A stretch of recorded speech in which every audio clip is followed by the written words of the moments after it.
Hey guys, good morning sa inyo lahat. For today's video, ang ating tatalakayin at pag-uusapan ay ang ating Yamaha Mio Gear 125. Yan, nagpa-flash sa inyong screen. Dito guys, pag-uusapan natin ay yung actual price ng ating unit, activation niya at ang kanyang mga inclusion para bago kayo bumili ng unit na yun ay alam ninyo ang mga galawan. At syempre, updated kayo kung magkano ba ang kanyang presyo. Okay guys, bago natin banatan, bago natin tirahin kinain, syempre, intro muna tayo.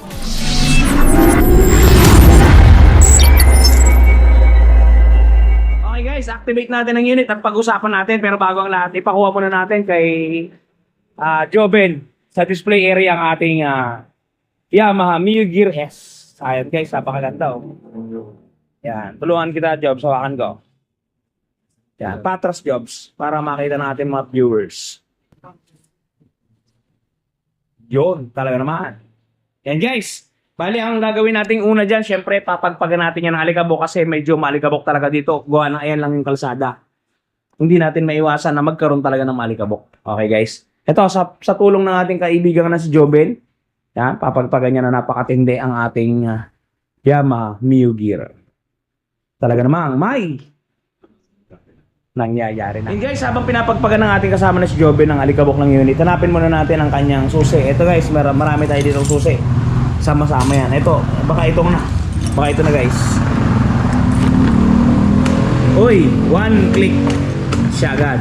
Okay guys, ihiwalay natin. Ito nga pala itsura ng susi ng ating Mio Gear S. Kamukha siya ng MIUI guys. Alright. Guys, stencil. Yan. Kasama natin si Michael Mingaw. Mike. You know, mahihayan guys. Yan, stencil. Hey guys, buksan natin ang U-Box para maipakita ko sa inyo yung inclusion bago natin i-activate ang unit. Ito guys. All in all, ito nga palang ating Yamaha Mio Gear S to guys, S. Special to, yung standard ito. Mapapansin nyo, wala sang S. So ito muna pag-usapan natin S. Kasi ito ang ating i-release ngayon. February 1 to ngayon guys, February 1, 2024. Ito guys, ang itsura ng susi niya. May shutter key siya, mapakaganda. Hindi basta-basta masusuksukan ng kung ano-ano. Meron tayong sabitan dito guys pagka namalengke tayo at pwede nating itiklop to. Meron tayong built-in na charger pero kailangan yung bilan to guys ng adapter. Yan. Tsaka dito guys, dalawa yan. Meron ding sabitan dito. Bali, all in all, dalawa talaga siya. At ito ang tanging pinagkaiba ng Mio Gear S sa Mio Standard. Ito guys, yung bangko niya. Yan, kung mapapansin ninyo, alisin natin yung plastic para kitang-kita. Yan, Jobs. Yan. Kita nyo guys. Kulay brown. At napakaganda ng fabric. Yan, kulay brown siya. Unlike dito sa standard guys, kulay itim. Di ba ga? At ito guys, kung mapapansin ninyo, buksan natin ang U-Box ha. Yan, ang bubungad sa inyo yung kanyang mga inclusion. Ito guys, una, dalawang booklet to, pagkahiwalay. Pakita ko sa inyo para inyong matunghayan. Para pag bumili kayo ng Mio Gear, alam nyo na kung anong mga kasama. Ito guys, warranty guidebook at saka owner's manual. Dalawa yan guys. Yung dalawa na yan ay ibibigay natin kay cashier. Yan. Yan siya. At ito guys, ang kanyang side mirror, baterya na muna. Yan. Sing laki ng baterya to guys ng Honda Click. Yan, malaki yung baterya niya. Unlike doon sa baterya ng S ng standard, maliit lang to guys. Baterya na to. Parang baterya lang siya ng XRM. Ito guys yung baterya niya, Yuasa din. Yan, made in Indonesia at talagang malaking malaki siya. Sumunod. Ito guys. Ito lang ang nag-iisang tools ng ating gear. Positive screw at negative screw. Dito ilalagay yan. Para hindi mawala. Yo, bagtik na. Tapos ang side mirror natin guys, eto. Kamukha din ng mga normal na side mirror ng mga brake natin. Pero siyempre, ipapakita ko sa inyo. Ito guys. Yan. Ito yung baterya, baterya tuloy. Ito yung side mirror ng ating Mio Gear S. Yan, okay. Tapos ang pinagkaiba niya ito, nakahiwalay oh. Meron siyang remote-remotean. Hindi naman talaga siya remote na nakakapag-on ng ignition. Hindi siya remote na nakakapag-off na ignition. Bagkos, pampatunog lang to guys. Yes, for example, di ba marami ng mga gear ngayon sa Pilipinas, nagkatabi-tabi kayong tatlo, hindi mo ma-specify kung alin yung say doon. i-click mo lang to, pipindutin mo lang to. Mamaya ipapakita ko sa inyo. Alright guys, i-activate na natin yung unit. Ito, piniprepare na ng ating kasamang si Joven Fiesta. Yan. Ganda ng baterya na ito guys. Mas malaki kasi yung baterya niya comparing do sa standard. At mas pogi siya. Tingnan yung balot ng bangko. Sabagay, dun sa mga practical, mas may kataasan kasi ang presyo na to kumpara doon naman. Kaya kayo pa rin na magdidesisyon. Pero mamaya ipapakita ko sa inyo yung presyo. Presyo nilang dalawa na para may idea kayo.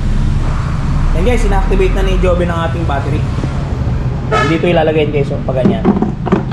Yan, pag ganyan ang tayuan niya. At talaga namang good sa good yan. Okay, bago na, iwanan muna natin si Joven. Pag-usapan muna natin yung presyo niya guys. Ito hawak ko. Yan, nilagay natin para maganda. Yun, ito guys yung updated price ng ating Yamaha Mio Gear S125 ngayong 2025. Okay.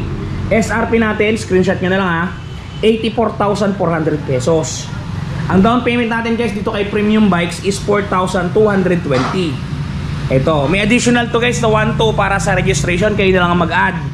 4,220 plus 1,2 ay di 5,420 yan guys. Yan. Ang magiging monthly natin sa loob ng 2 taon, eto guys, rebated na to. 5,047, 2 taon. At ang 3 taon naman ay 3,880. Yan guys, screenshot nyo yung presyo ng ating Yamaha Mio Gear S. Yan. Ito guys, ipakita ko na rin sa inyo yung presyo naman ng ating Yamaha Mio Gear Standard. Yan, magkaiba. Mapapansin niyo yung kanyang SRP 79,400 pesos. Ang down nito guys 3,970 plus 1,2 syempre. 2 taon 4,716 at ang kanyang 3 taon 3,612. Yan guys, screenshot nyo. Ito yung presyo ng Yamaha Mio Gear Standard naman. Mas mura siya kumpara dito. Yan. Alright. Then guys, ina-activate ni Joven. Patuloy, alisin na natin ang price tag. Lagay muna natin dito. Ito side mirror guys, ilagay na natin doon. Yan. Patuloy niya ng kinakana. At talaga naman guys, may nangyayari na. Yo. Yan yung ating takip guys. Yan.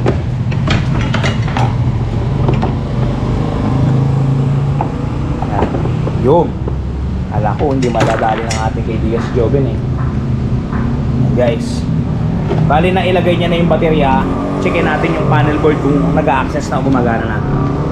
Yan guys, gumagana na yung baterya natin. Ito nga lang pala yung nagagawa ng ating remote yan. Kung mapapansin niyo, for example, patayin unit.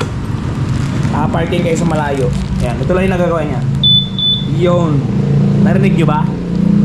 Mag-asabay ng blink ng hazard yan guys. Yan. Yun lang. Wala na siyang iba pang tulong. Ika nga, pangyabang lang. Yun lang guys, wala na. Yun. All in all, yun lang talaga. Okay, goods na tayo sa baterya. So, eto, pakabit na natin yung side mirror kay Joven. At syempre, bibili na tayo ng gasolina para mapa-under na natin at maiparinig ko na sa inyo ang galawan ng ating Yamaha Mio Gear 125S 2020. Guys, makikita nyo, nabilan na ni Joven ng gasolina yan. Kulay pula yan at 1 litro yan. Walang labis, pero hindi ko alam kung may kulang. Alright, yan guys. Yan, labis yan kasi 1 liter lang yan, pero ang kinakarga natin ay 70 pesos. Ang gasolina dito ay 68. So total sobra ng 2. O, diba? Yan guys. Imbudo syempre at gasolina. Maganda sana dito guys, lalo na kung mayroong green. Kaso ang problema, ang green dito ay 20 kilometers away. So, hindi na nararapat pang dayuhin kasi napakalayo. Pagbalikan ay 40 kilometer. Yan. Okay, nasalin na natin guys. At papastart na natin to kay Joven. Ito guys ay walang walang cut. Talaga namang dire-diretso. Yan. Pwede natin i-start to guys by click electric starter. Pwede ring padyakan. Okay, start to jobs. Yo, makunat guys.